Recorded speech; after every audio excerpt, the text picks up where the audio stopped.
Baloch liberation আর্মির পাকিস্তানের জন্য এক নতুন চ্যালেঞ্জ হিসেবে দাঁড়িয়েছে পশ্চিম সীমান্তে তেহরিকে তালেবান পাকিস্তান টিটিপি খাইবার পাখতুনখোয়া অঞ্চলে আক্রমণ চালিয়ে যাচ্ছে।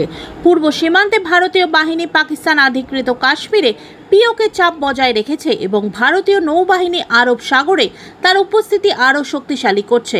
বালুচিস্তানে নিজেদের আধিপত্য প্রতিষ্ঠা করার পর পাকিস্তানি সেনাবাহিনী এখন সব দিক থেকে ঘেরাও হয়ে পড়েছে। কোয়ার্টার বিএলের আক্রমণের পর মঙ্গলবার বোলান এবং কেচ জেলায় দুটি মারাত্মক আইইডি হামলার দায় স্বীকার করে। এই হামলায় 24 পাকিস্তানি সেনা নিহত হয়। বিএলের মুখপাত্র জিয়াদ বালুচ এক বিবৃতিতে ঘোষণা করেছেন যে তাদের অপারেশন সশস্ত্র বাহিনীর এলাকা দখলের বিরুদ্ধে সীমান্ত রক্ষার লড়াই। তিনি পাকিস্তানি সেনাবাহিনীকে বিদেশি শক্তির বিশেষ করে চীনের স্বার্থ রক্ষার জন্য কাজ করার জন্য সমালোচনা করেছেন।